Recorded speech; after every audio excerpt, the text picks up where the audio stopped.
에스라 9장 1절부터 5절까지 말씀입니다. 제가 조금 본문을 바꿨는데요. 15절까지가 아니고요. 1절부터 5절까지 말씀 같이 보도록 하겠습니다. 에스라 9장 1절부터 5절까지 말씀입니다. 다 찾으신 줄 알고 제가 먼저 보도록 하겠습니다. 제가 1절 말씀 먼저 볼게요. 1절입니다. 이 일 후에 방백들이 내게 나와 이르되 이스라엘 백성과 제사장들과 레위 사람들이 이 땅 백성들에게서 떠나지 아니하고 가나안 사람들과 헷 사람들과 브리스 사람들과 여부스 사람들과 암몬 사람들과 모압 사람들과 애굽 사람들과 아모리 사람들의 가증한 일을 행하여 그들의 딸을 맞이하여 아내와 며느리로 삼아 거룩한 자손이 그 지방 사람들과 서로 섞이게 하는데 방백들과 고관들이 이 죄에 더욱 으뜸이 되었다 하는지라. 내가 이 일을 듣고 속옷과 겉옷을 찢고 머리털과 수염을 뜯으며 기가 막혀 앉으니 이에 이스라엘의 하나님의 말씀으로 말미암아 떠는 자가 사로잡혔던 이 사람들의 죄 때문에 다 내게로 모여오더라. 내가 저녁 제사 드릴 때까지 기가 막혀 앉았더니 같이 보겠습니다. 저녁 제사를 드릴 때에 내가 근심 중에 일어나서 속옷과 겉옷을 찢은 채 무릎을 꿇고 나의 하나님 여호와를 향하여 손을 들고 여러분 우리 공동체라는 단어 잘 아시죠? 공동체 무슨 뜻일까요? 우리는 흔하게 쓰는 단어이고 말이 많이 있지만 가끔은 그 의미를 제대로 모르고 그 의미에 담겨있는 그 풍성함을 우리가 생각하지 못하고 사용할 때가 굉장히 많이 있지 않을까 생각을 합니다. 흔히들 어떠한 모임을 이야기할 때 공동체라는 단어를 사용하죠. 영 틀린 말은 아니지만 사실 공동체라는 단어가 갖고 있는 원래 그 의미를 담뿍 담아내기에는 모이다, 모임이라는 의미는 조금 부족하다는 생각을 좀 하게 되었습니다. 공동체, 영어로는 뭘까요? 네, 그거죠. 커뮤니티입니다. 제가 자막을 준비했는데요. 제가 아주 친절하죠. 혹시 모르실까봐. 네, 커뮤니티라고 얘기를 합니다. 근데 의뢰의 영어 단어들이 그렇듯이 이 커뮤니티라는 단어도 라틴어에서 나왔습니다. 라틴어에서는 커뮤니타스라고 이야기를 합니다. 이 앞에 제가 노란색으로 좀 색깔을 바꿔놨는데 함께, 우리, 모두라는 단어를 의미하는 컴 혹은 콘이라는 단어와 뒤에 있는 무니타스라는 단어가 합쳐진 단어가 바로 커뮤니타스라는 단어입니다. 근데 이 무니타스라는 단어가 무슨 뜻이냐면요, 섬기다라는 뜻을 갖고 있고요, 혹은 좀 더 깊은 의미로 들어가면은 선물을 주다, 나누다라는 의미를 가지고 있습니다. 그러니까 공동체라는 단어, 커뮤니타스라는 그 단어의 원래 의미는 이런 뜻이죠. 서로를 섬기는 것이 공동체의 본래 의미이고 서로 선물을 주고받고 나눌 정도로 친밀함을 유지하는 것이 바로 공동체라는 단어, 커뮤니티라는 단어가 원래 갖고 있는 의미라는 이야기입니다.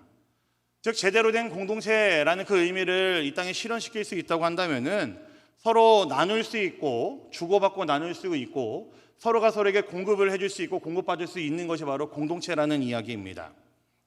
저는 이 공동체라는 단어의 의미를 100% 살려낼 수 있는, 그리고 이 단어와 1대1로 치환이 가능한 것은 저는 교회밖에 없다라고 저는 생각합니다.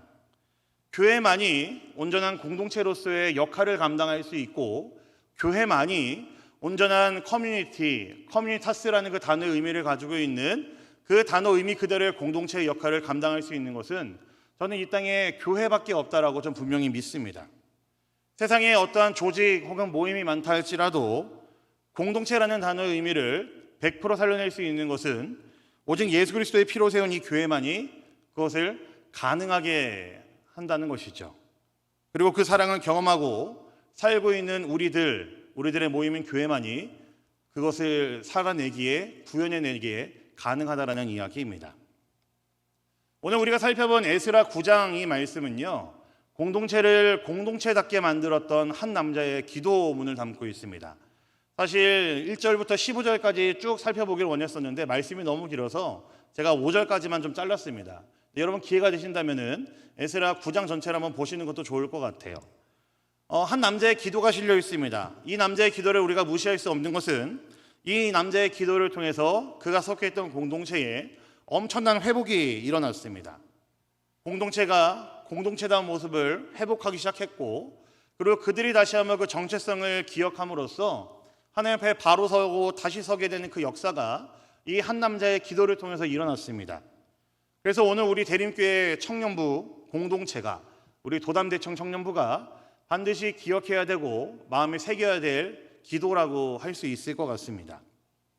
오늘 우리가 읽은 말씀은요, 학사 에스라가 한 기도입니다. 사실 얼마 전에 살펴보았던 하박국이라는 선지자가 그렇게 익숙하지 않았던 것처럼 많은 성도들에게 소선지서를 쓴 선지자들 대부분이 아마 익숙하지 않을 겁니다. 하박국, 요엘, 스바냐, 스가랴 이런 사람들이 아마 익숙하지 않을 건데, 아마 이들만큼 혹은 이들보다 더 익숙하지 않은 이름일 수 있습니다. 에스라라고 하죠. 이스라엘이 바벨론으로부터 포로 생활을 마치고 귀환한 후에 활동했었던 율법학자라고 하면은 더 쉬울 겁니다. 느헤미야라는 사람과 같은 시대에 활동했던 사람입니다. 우리가 느헤미야는 좀 익숙할 수 있어요. 왜냐하면 느헤미야의 리더십, 그의 어떤 탁월한 어떤 모습들을 많이들 이제 회자되었고 이야기를 했었는데, 에스라는 사실은 그보다는 조금 덜 유명한 사람입니다. 아무튼 이스라엘의 포로 생활을 마치고 난 이후에, 귀환하고 난 이후에 그 시대에 활동했던 사람이 바로 이 에스라입니다. 그러니까 이 에스라가 활동했던 시기는 구약 이스라엘 백성들의 역사에 가장 마지막에 해당하는 시기라고 할 수가 있겠죠. 자, 그런데 오늘 우리가 살펴본 에스라 9장에 있는 에스라의 기도가 어떤 상황 가운데 나왔었는지 우리 좀 이스라엘의 역사를 짤막하게 좀 함께 살펴볼 필요가 있습니다. 이스라엘은 하나님의 백성이었죠. 그들 스스로가 선민이라고 이야기를 했습니다. 그들 스스로 자부했고 그렇게 산다고 이야기를 했었지만, 하나님 앞에 계속되었던 그들의 우상 숭배와 그리고 하나님을 기만함으로 인해서 이스라엘은 하나님 앞에 극도로 범죄한 나라였었습니다. 그런 이스라엘을 하나님께서는 심판하셨죠. 그래서 바벨론이라는 나라를 세우셔서 이스라엘을 그 바벨론에게 넘기셨습니다. 또 주전 586년, 외우기도 쉽죠. 586입니다. 586년에 바벨론의 느부갓네살이라는 왕에게 이스라엘은 이제 망하게 됩니다. 이제 역사에서 이스라엘의 나라 자체는 아예 사라지게 됩니다. 그리고 이때 많은 이스라엘 백성들이 바벨론으로 포로로 잡혀가게 되죠. 그때 유명했던 사람들이 우리가 잘 아는 다니엘이 바로 그런 사람들이고요. 그의 세 친구들이 바로 그때 포로로 잡혀갔었던 그 시기에 있었던 사람들입니다. 그런데 하나님께서 이 세상을 다스리시는 것이 참으로 신비롭습니다. 그렇게 잘 나갈 것 같고 이게 굉장히 태평성대를 누릴 것 같았던 바벨론도 얼마 지나지 않아서 바사라는 나라에게, 우리에게 좀 익숙한 표현으로 하자면은 페르시아라는 나라에게 역시나 멸망을 합니다. 고대 근동의 패권을 이제 페르시아, 바사라는 나라가 잡게 되죠. 근데 이 바사의 절대 군주였던 고레스라는 사람이 어느 날 누구도 이해할 수 없는 그 칙령을 전 세계에 이제 선포를 하는데, 그것이 바로 이런 선포였었습니다. 포로로 잡혀있는 이스라엘 백성들을 그들의 원래 고향으로 돌려보내라라는 선포였었습니다. 그들이 얼마든지 고국으로 돌아가는 것을 허용한다라는 것이 바로 절대군주였던 고레스라는 왕이 했었던 칙령이었죠. 그래서 이스라엘이 총 3차에 걸쳐서 귀환을 하게 됩니다. 근데 오늘 본문의 주인공이 에스라는 3차 중에서 1차 때는 없었고요. 2차와 3차 귀환할 때에 그 주역이었던 인물이 바로 이 에스라라는 사람입니다.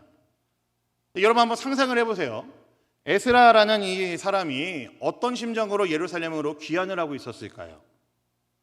그의 조상들이 살았던 터전으로 들어간다는 것이 그에게는 어떤 의미로 다가올까요? 자신의 부모 혹은 그의 조부모의 고향이었던 곳으로 돌아가는 것이고요. 예전에는 정말로 하나님을 예배하고 섬겼던 곳으로 돌아가는 것이고요. 민족의 얼과 정체성이 고스란히 녹아있는 그곳에 방문해서 다시 한번 하나님이 허락하신 예배를 드릴 수 있는 공동체로 세워간다라는 것, 그 공동체를 이루게 한다라는 것이 여러분 에스라에게는 어떤 마음으로 다가왔을까요? 공동체를 다시 한번 정리하고 세워간다라는 것. 아마 모르긴 몰라도 엄청난 기대감을 그는 갖고 있었을 것이고 엄청난 자긍심이 그에게 있었을 겁니다. 왜냐하면 오늘 말씀도 읽지 않았지만 예루살렘 성전은 이제 전부 다 망했고 폐허가 됐음에도 불구하고 이 에스라보다 그 이전에 스룹바벨이라는 사람이 가서 다시 한번 성전을 건축을 해놨습니다. 이스라엘 백성들에게 있어서 성전이라는 것은 너무나 중요한 것이죠. 그 다시 한번 그들의 민족의 모든 것이 녹아있는 그 성전으로 귀환을 하는 겁니다. 에스라의 마음은 아마 떨려서 잠을 못 잤을 겁니다. 소풍 가기 전날 다들 잠이 이렇게 안 온다, 새벽까지 잠을 못 이뤘다, 그런 얘기 하는데 아마 그것과는 비교가 안 될 정도로 에스라는 그가 돌아가는 그 귀환의 여정들이 그의 백성들, 그의 민족들의 정체성을 찾아가는 여정이라고 생각했을 것이 분명합니다. 엄청나게 기대를 했겠죠. 이제 그는 예루살렘에 있는 그 성전에 가서 학사, 율법학자라고 말씀을 드렸죠. 하나님의 바른 말씀을 온전하게 선포를 하고 그리고 예배를 통해 그의 민족 이스라엘 백성들을 회복시키면 됐었습니다. 이제 그 일을 코앞에 두고 있고 그 일을 기대하고 있는 것이 바로 에스라였죠. 그런데 오늘 말씀 보시면 아시겠지만 막상 도착하고 나니까 그 성전은 그가 기대했던 모습이 아니었었습니다. 오늘 말씀 제가 읽진 않겠지만요. 오늘 말씀 1절 2절을 보시면요. 이 에스라가 느꼈을 실망이 고스란히 느껴집니다.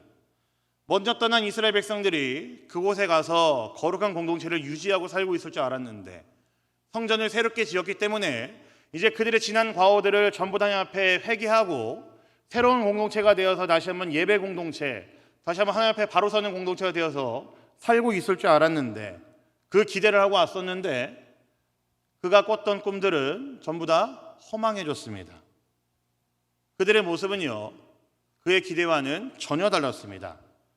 오늘 우리가 읽은 말씀에서 뭐라고 얘기하고 있냐면요, 이스라엘 백성들, 제사장들, 레위 사람들이 이스라엘이 포로로 잡혀간 이후에 유입되어 살았던 이방 민족들과 함께 살면서 섞이게 되는 일이 일어났습니다. 이방 민족들과 같이 결혼을 하고 이미 그것은 예루살렘 사람들 그 100% 순도 높은 그들만 있는 것이 아니고 이미 이방의 여러 민족들과 어우러져 살고 있는 그런 공동체로 변질이 되었다라는 이야기입니다.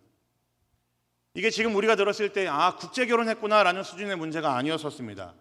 왜냐하면은 이게 성경의 눈으로 봤었을 때 너무나 심각한 문제였던 게 뭐냐면요, 따지고 보면은 이스라엘 백성들이 심판받을 수밖에 없었던 그 모든 죄악들의 단초가 바로 이방 민족들과의 혼합에 있었기 때문에 그렇습니다. 에스라는 평생토록 율법을 연구한 학자였기 때문에 이것을 그 누구보다 잘 알았겠죠. 하나님께서 출애굽한 이스라엘 백성들에게 가나안 땅에 들어가기 직전에 명령하신 것이 있었습니다. 신명기 7장을 보시면은 너무 자세히 나오고 있는데 하나님께서 이스라엘 백성들에게 당부하신 내용, 그 가장 중요한 내용 중에 하나는 뭐냐면은 가나안 땅에 들어가서 이방인들과 혼약을 맺지 말라고 하나님께서는 분명히 경고하셨습니다. 신명기 7장에 보시면은 그것을 길게 하나님께서 이야기하고 계신 것을 볼 수가 있습니다. 하나님께서 이스라엘 백성들이 이방 민족들과 섞여서 사는 것, 그들과 혼합돼서 사는 것을 굉장히 경계하고 있다는 것을 알 수가 있죠. 그리고 이스라엘 백성들은 하나님의 이 약속을, 경고를 듣지 않았습니다. 당연히 출애굽한 이스라엘 백성들은 가나안 땅에 들어가서 이방 민족들과 혼인을 맺고 그들과 섞였죠. 이스라엘 백성들이 하나님께 심판받을 수밖에 없었던 그 심판의 근거, 그 모든 범죄함의 단초를 제공하는 것이 바로 이것이었습니다.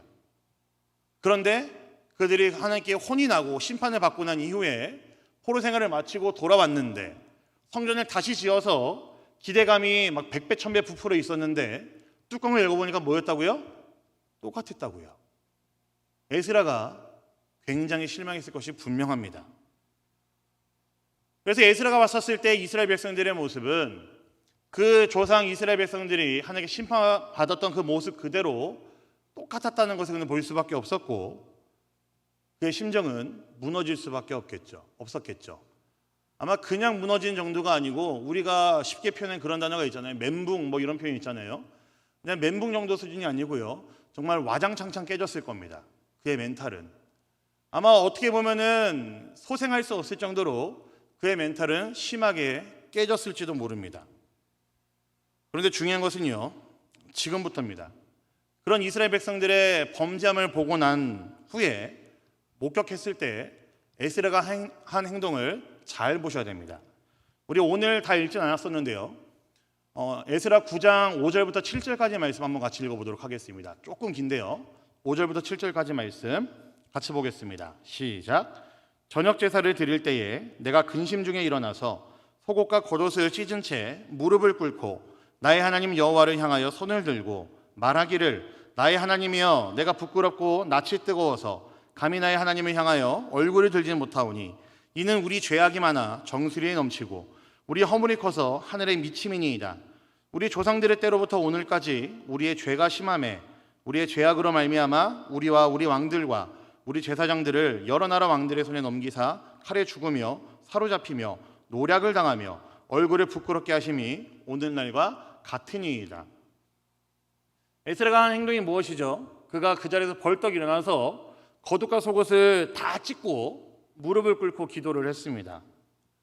이 옷을 찢는다라는 표현, 구약을 보시면 종종 보이는 표현인데, 유대인들은 그들의 극심한 절망과 슬픔을 표현할 때에 그들의 옷을 찢으면서 표현을 했습니다.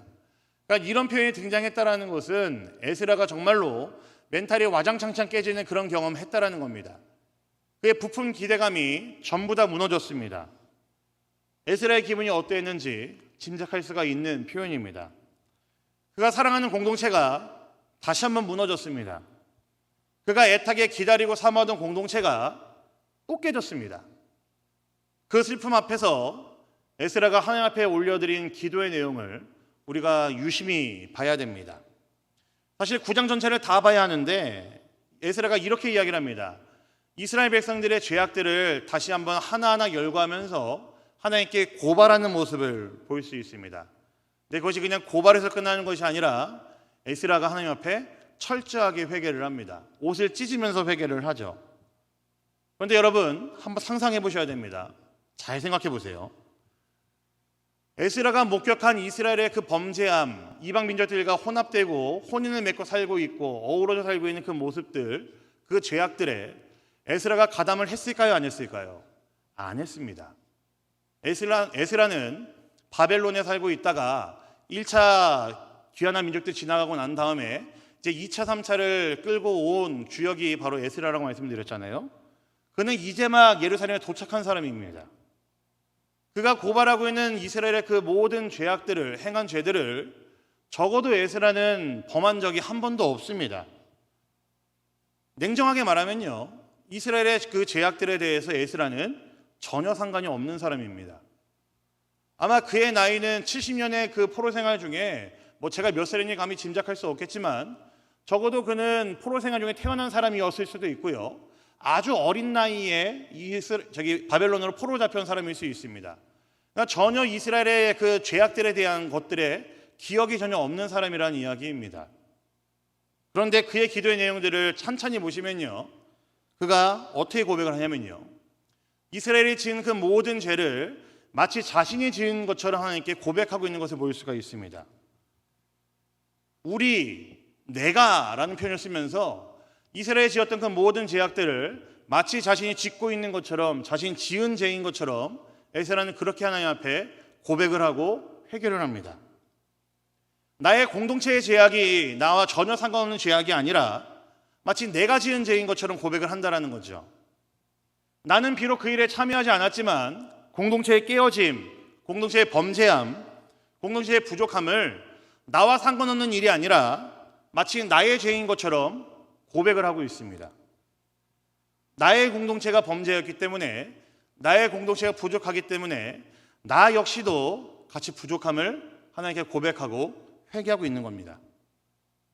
공동체랑 나를 동일시하고 있습니다.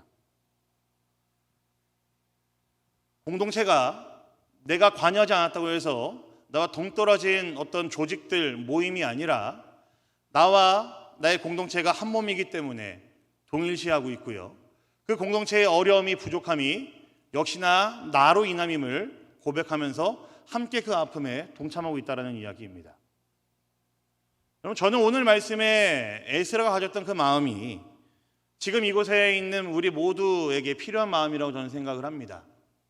우리 도담대청 청년부, 우리 공동체로 모여 있는데 우리 모두가 이 공동체를 바라봤을 때에, 우리 청년부를 생각할 때에 모두가 함께 가져야 되는 마음이 바로 이런 마음이 아닐까 싶습니다. 우리는 교회 아닙니까? 교회이죠. 우리는 공동체이죠. 공동체라고 우리는 이야기를 합니다.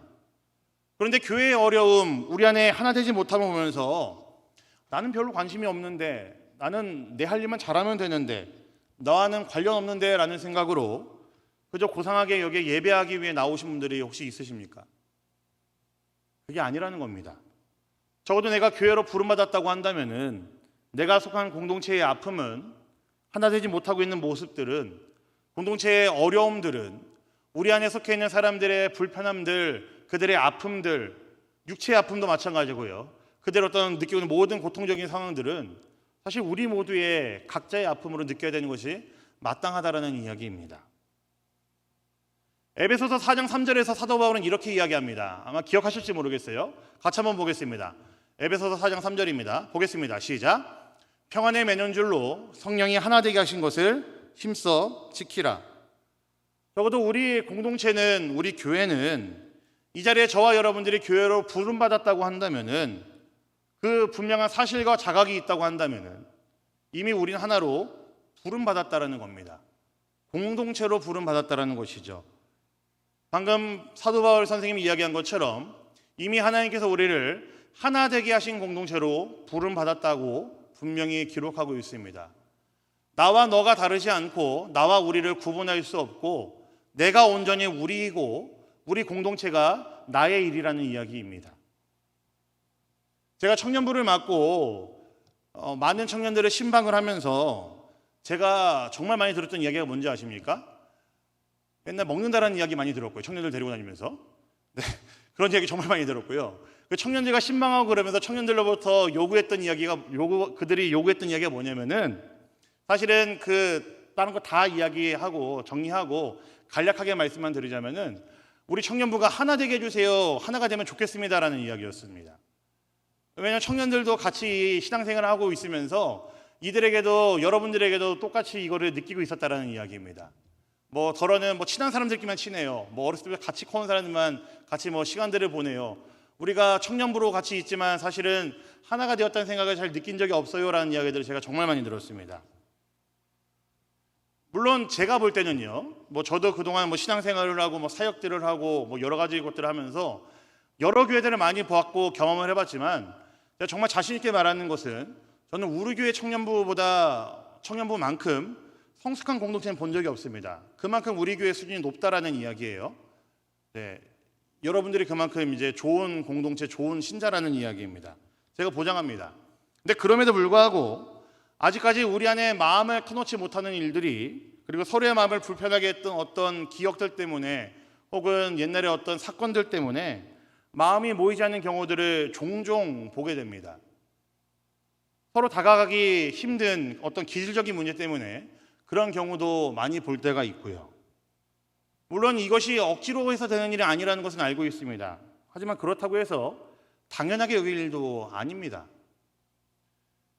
우리 안에 그래도 희망이 있다는 것은 저는 우리 청년부와 같이 생활하면서 많이 봤습니다. 첫 번째는, 이거 좀 대놓고 공개적인 자리에서 칭찬하기 좀 그렇긴 한데, 저는 우리 임원들의 행보를 그래서 너무너무 칭찬해요. 저한테 임원들이 뭘 요구했냐면요, 도고기도 하는 팀을 만들고 싶습니다라고 저한테 먼저 요구를 했습니다. 너무너무 좋죠. 청년부 안에 있는 여러 가지 기도의 소원들을 기도해주고 그들을 위해 생각하고 마음에 품고 있는 그 팀을 먼저 조직하고 싶다는 이야기 저한테 먼저 얘기했어요. 목사보다 나은 겁니다. 그러니까 공동체를 향한 마음이 분명히 있다라는 이야기이죠. 그 센스가 분명히 있다라는 이야기입니다. 제가 또 그 희망을 발견한 것은 뭐냐면요, 이번에 아웃리치 가서 저는 발견했습니다. 너나 할 것 없이 어려운 일, 곤란한 일, 불편한 일들을 그냥 누구 하나 따로 떨어뜨려 보지 않고 서로 같이 어우러져 사는 것을 보면서, 와, 진짜 우리 대림교회 청년부 대단하다라는 생각을 제가 또 하게 되었습니다. 이것이 우리에게 어떤 단초를 제공했다고 한다면요, 지금 이 시간 우리에게 정말 필요한 것은 바로 오늘 말씀에 나오고 있는 에스라의 이 마음이라고 저는 생각을 합니다. 나와 공동체를 동일하게 생각하는 마음, 저는 이것이 하나님께서 우리에게 분명히 주시는 마음이라고 저는 믿고 있습니다. 제가 처음에 공동체를 이야기할 때에 커뮤니타스라는 이야기를 했었죠. 근데 그러면서 앞에 노란색으로 좀 제가 강조하면서 함께라는 단어를 좀 강조를 했습니다.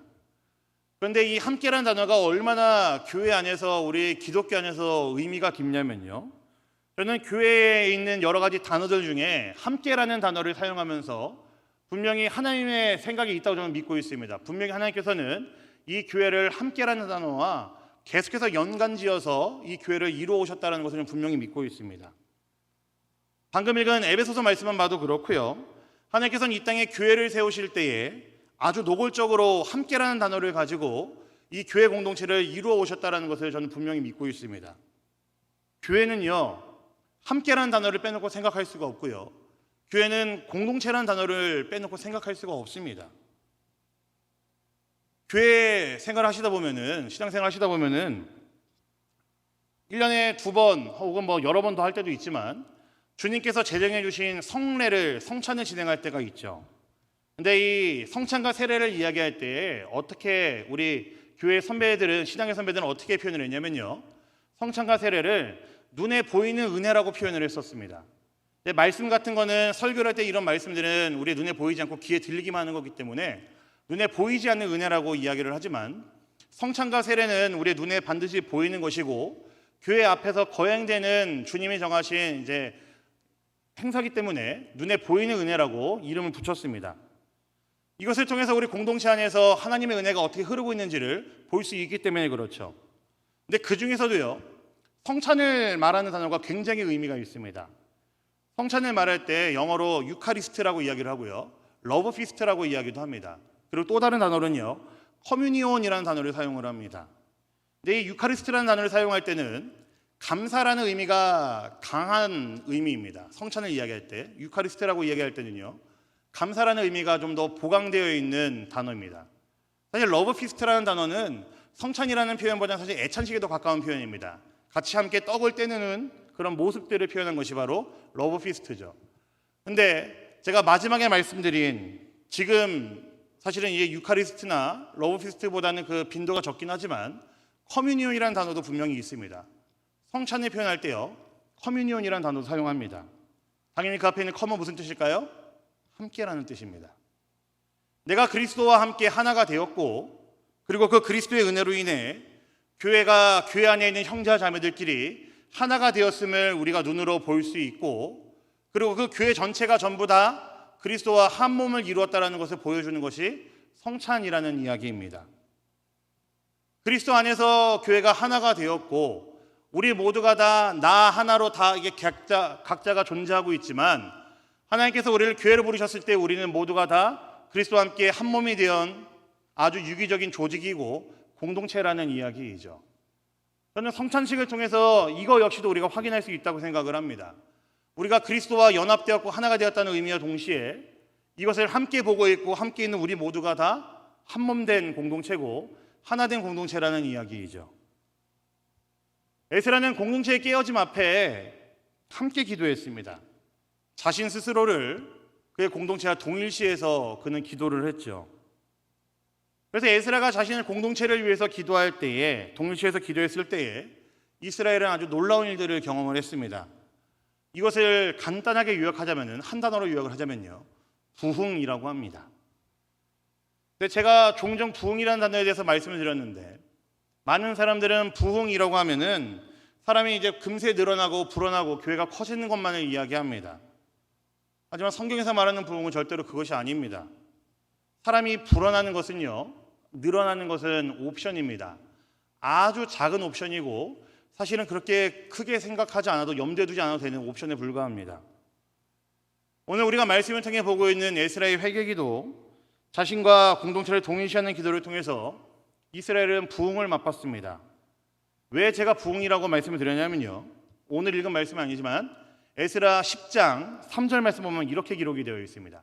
10장 3절 말씀입니다. 같이 보겠습니다. 시작. 곧 내 주의 교훈을 따르며 우리 하나님의 명령을 떨며 준행하는 자의 가르침을 따라 이 모든 아내와 그들의 소생을 다 내보내기로 우리 하나님과 언약을 세우고 율법대로 행할 것이라. 왜 제가 부흥이라고 말씀드렸냐면요, 이스라엘 공동체가 그토록 사랑했던 죄를 끊기로 결단했습니다. 그들 안에 공동체의 정체성이 깨어졌었는데 그들이 다시 한번 그 정체성을 회복하기로 하나님 앞에 결단을 했습니다. 하나님께서 그들을 부르신 그 목적대로 다시 한번 살기로 그들이 하나님 앞에 결단을 했고 언약을 맺었습니다. 그들의 정체성이 무엇인지 다시 한번 기억해냈고 그대로 살기로 다시 한번 하나님 앞에 약속을 했습니다. 이것이 여러분 부흥입니다. 공동체가 공동체다워지는 것, 공동체가 갖고 있는 정체성과 사명과 목적을 회복하는 것, 다시 한번 마음을 모아서 하나가 되는 것, 이것이 바로 성경에서 말하고 있는 부흥입니다. 그리고 우리 대림교회 청년부가 꿈꿔야 되는 부흥이 바로 이런 모습이죠. 제가 몇 번이나 이야기를 했지만 우리 기독교 신앙은요, 절대로 결과 지향적이지 않습니다. 우리 하나님은 항상 과정을 보시는 분이시고 중간 과정을 더 중요하게 여기시는 분이시죠. 우리를 하나 되게 하는 공동체로 부르셨다는 것은 그냥 우리가 머리로만 알고 혹은 이 문장에 은혜 받고 깨달은 정도에서 그치는 것이 절대로 아닙니다. 저번 시간에 제가 여러분들과 에베소서 말씀을 통해서 우리가 교회를 향해 가져야 되는 마음이 무엇인지 살펴봤다고 한다면은, 우리가 이제 오늘은 이 말씀을 통해서 한 발자국 더 이제 스텝업해서 우리에게 필요한 것이 오늘 에스라의 기도에 담겨 있는 마음이라는 것을 우리의 마음에 좀 새겨야 될 필요가 있습니다. 이 공동체를 나의 일로 동일시하는 것, 이 공동체 안에서 일어난 일로 인해 내가 진정으로 아파하고 진정으로 하나님 앞에 나아갈 수 있는 것, 우리 공동체 구성원들의 어떤 어려움들을 내가 정말 마음 깊이 아파하고 그들을 위해 기도할 수 있는 것, 눈물 흘릴 수 있는 것, 이것이 지금 우리에게 절실하게 필요합니다. 우리 대림교회 청년부에게 너무나 필요한 마음이 아닐까 싶습니다. 말씀을 좀 정리하겠습니다. 사랑하는 우리 청년들, 우리 하나 되지 못하며 생각하면서 여러분, 우리 하나님 앞에 가슴 치면서 아파하면서 엎드려야 될 필요가 있습니다. 에스라는 그 거룩함을 잃어버린 그 공동체의 깨어짐 앞에서 스스로를 동일시하면서 회개를 했죠. 근데 에스라의 말씀을 보면서 우리와 그렇게 무슨 관련이 있습니까? 우리가 그렇게 큰 잘못을 저질렀습니까? 어떻게 비슷합니까? 라고 질문할 수 있을지 모르겠지만 그렇지 않습니다, 여러분. 하나 되는 것을 기억해야 되고 힘써야 되는 것이 하나님께서 우리를 하여금 이 교회를 이루게 하신 그 목적인데, 어떻게 해서든지 하나 되게 하는 것이, 하나로 이루어가는 것이 우리가 해야 되는 일들인데 그것을 그저 가볍게 여기고 하나 되는데 힘쓰지 못하고 있는 것도 정체성을 잃어버린 이스라엘 백성들의 모습과 저는 크게 다르지 않다라고 생각을 합니다. 우리가 하나 되지 못하고 있는 것이 별일이 아닌 것 같다고요? 아니요. 우리가 너나 할 것 없이 하나님 앞에 엎드려야 될 문제입니다. 우리 안에 하나 되지 못함을 마음 아파하면서 가슴 쳐가면서 하나님 앞에 기도로 나아가야 되는 시간이 우리에게 너무나 필요합니다. 우리 안에 연약한 형제 자매들을 살피면서 그들을 위해 정말로 가슴 치면서 통곡해야 되는 그 심정이 우리에게 너무나 필요합니다. 우리가 계속 이야기하고 있지만 권대만 목사님의 어떤 쾌유를 위해서라든지, 그 외에 우리가 알고 있는 여러 우리 형제 자매들의 어떤 그들의 평안을 위해서라든지, 그들의 영적인 상태를 위해서라든지 우리는 지금 이렇게 앉아 있을 수가 없습니다. 그들을 위해서 더 기도해야 되고요, 그들의 아픔이 마치 나의 아픔인 것처럼 우리는 가슴을 치면서 통곡해야 됩니다. 에스라의 기도가 우리 모두의 기도가 되어야 됩니다. 에스라의 심정이 우리 모두가 이 대림교회 공동체를 생각했을 때에, 우리 청년부를 생각했을 때에 우리 모두가 함께 가져야 되는 이 심정이 바로 에스라의 이 마음이어야 됩니다. 사랑하는 우리 청년들, 우리의 교회를 위해 마음을 치며 기도할 수 있는 여러분들이 되기를 간절히 소망합니다. 이 공동체를 향한 마음이 넘치고 넘쳐서 우리가 이 공동체를 동일시하며 기도할 수 있는 여러분들이 되기를 간절히 부탁드립니다. 이 공동체를 하나 되게 하는 이제 더욱 힘쓸 수 있는 여러분, 그리고 그 일을 결국에 해내고 마는 여러분 모두가 되기를 우리 주님의 이름으로 소망을 담아 간절히 부탁을 드립니다. 아멘. 아멘. 네, 우리 함께 말씀 기억하면서 찬양하겠습니다. 우리 공동체는, 교회는 함께 한 길 가는 공동체입니다. 그래서 손잡고 함께 걸어가는 이 길, 우리가 힘들 수 있고 조금 더디 갈 수 있지만 우리가 하나로 부름받았고 이미 하나 되게 하신 것을 힘써 지키는 우리 공동체이기 때문에 우리가 이 길을 얼마든지 기쁨으로 이겨낼 수 있고 함께 걸어갈 수 있다는 사실을 기억하시면서 함께 기쁨으로 또 소망을 가지고 찬양하시고요, 같이 기도의 시간 이어가도록 하겠습니다. 함께 찬양하겠습니다.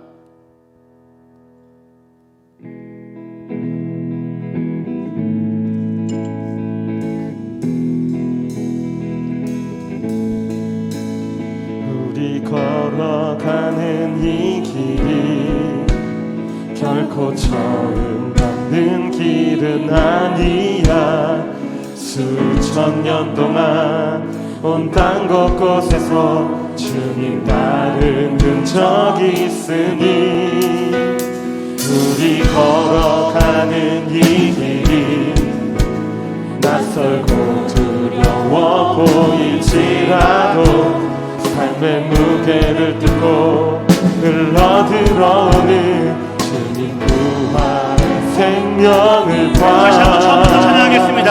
우리 걸어가는 이 길이 우리 걸어가는 이 길이 결코 처음 닿는 길은 아니야. 수천 년 동안 온 땅 곳곳에서 주님 나를 본 적이 있으니 우리 걸어가는 이 길이 낯설고 두려워 보일지라도 삶의 무게를 뚫고 흘러들어오는 주님 부활의 생명을 봐. 우리 함께 손잡고 갈 때 조금 느리고 어려울지라도 주님 부르신 그 감격 붙잡고 손잡고 함께 가네. 함께 손잡고 갈 때 때론 더디고 힘겨울지라도 주님 부르신 그날을 향하여 손잡고 함께 가네. 함께 손잡고 갈 때 조금 느리고 어려울지라도 주님 부르신 그 감격 붙잡고 손잡고 함께 가네. 우리 함께 손잡고 가네. 때론 더디고 힘겨울지라도 주님 부르신 그날을 향하여 우리 마지막 한 번 더 하겠습니다. 우리 함께 손잡고 가세. 함께 손잡고 가세. 조금 느리고 어려울지라도 주님 부르신 그 감격 붙잡고 손잡고 함께 가세. 우리 함께 손잡고 가세. 때론 더디고 힘겨울지라도 주님 부르신 그날을 향하여 손잡고 함께 우리 시간 함께 말씀 기억하면서 함께 기도하면 좋겠습니다. 우리 교회는요, 함께라는 단어, 공동체라는 단어를 놓고 절대로 생각할 수가 없습니다. 그러기 때문에 우리가 찬양 가사로 고백했던 것처럼 우리 교회로 부름받은 우리들은 손잡고 함께 걸어가야 되는 자들을 좀 있습니다. 옆에 있는 사람과 우리 앞뒤에 있는 사람과 우리의 좀 부족함들을 이해하면서 그들을 위해 더욱더 기도하면서 우리가 하나 되었으면 기억하면서 함께 걸어가야 되는 공동체로 우리는 부름을 받았습니다. 오늘 말씀을 보시면요, 사실 주인공은 제가 에스라 하나만 이야기를 했었는데 사실 오늘 말씀 이후에 보면 에스라와 비견될 정도로 이스라엘의 부흥을 이끌었던 주인공이 한 명 더 있습니다. 제가 말씀을 준비했는데요, 우리 에스라 10장 1절 2절 말씀 한번 같이 한번 볼까요? 같이 한번 보겠습니다. 같이 한번 화면을 좀 띄워주세요. 에스라 10장 1절과 2절 말씀입니다. 제가 한번 읽어드릴게요. 에스라가 하나님의 성전 앞에 엎드려 울며 기도하며 크게 통곡하매 이스라엘 백성 중에서 백성의 남녀와 어린아이의 큰 무리가 그 앞에 모인지라. 엘람 자손 중 여이엘의 아들 스가냐가 에스라에게 이르되 우리가 우리 하나님께 범죄하여 이 땅 이방 여자를 맞이하여 아내로 삼았으나 이스라엘에게 아직도 소망이 있나니. 여러분, 에스라가 공동체 앞에서 울면서 회개했을 때에, 공동체의 아픔을 자신의 아픔으로 가지고 와서 기도했을 때에 그의 외침이, 그의 고백이 허공에 흩어지는 그런 고백이 된 것이 아니라 하나님께서는 그의 고백을 듣고 호응을 해줄 수 있는 스가냐라는 사람도 준비해 놓으셨습니다. 우리가 범죄하였지만 이스라엘에게는 아직도 소망이 있나니. 에스라의 기도가 그냥 흩어지는 기도가 아니라 이스라엘에게 정말로 영적 각성을 일으켰고 부흥을 일으킬 수 있었던 이유는요, 이스라엘에게는 에스라뿐만이 아니고 스가냐라는 사람도 한 명 더 있었기 때문입니다. 여러분, 우리에게는 에스라만 필요하지 않습니다. 우리 안에 에스라처럼 공동체를 위해 눈물을 흘릴 수 있는 사람이 있다고 한다면은 우리 안에 스가냐도 필요합니다. 에스라와 같이 함께 울어줄 수 있는 스가냐가 필요하고요. 에스라처럼 같이 기도할 수 있는 스가냐가 필요하고요. 그 부르심과 요청을 다시 한번 생각할 수 있고 호응해줄 수 있는, 합을 맞춰줄 수 있는 스가냐가 우리에게 필요합니다. 에스라의 눈물을 값어치 없는 그런 눈물로 끝내버리는 것이 아니라 참으로 이스라엘이라는 공동체를 다시 한번 소생케 하는 하나님의 은혜의 방편을 삼으신 것은 스가냐의 호응이 있었기 때문입니다. 사랑하는 우리 청년들, 이 시간 기도할 때 이렇게 기도하면 좋겠습니다. 주님, 우리 청년부 공동체를 기억하여 주시옵소서. 우리 안에 있는 아직까지 하나 되지 못하는 마음들 이 시간 주 앞에 고백하고 우리가 다시 한번 주 앞에 하나 되는 자들로 살아가기를 원합니다. 우리 안에 에스라가 내가 될 수 있게 해주시고 나 역시 스가냐가 될 수 있게 해주시옵소서. 내가 이 공동체를 이뤄가는 자임을 알고 있기 때문에 이 청년부를 위해서 함께 기도하는 자, 눈물을 흘릴 수 있는 자, 함께 기도하는 자가 날 수 있도록 주님 이 시간 우리에게 역사하여 주시옵소서. 우리 그런 간절한 마음을 가지고 이 시간 함께 한 마음으로 한 뜻으로 기도하며 나가도록 하겠습니다. 함께 기도하겠습니다.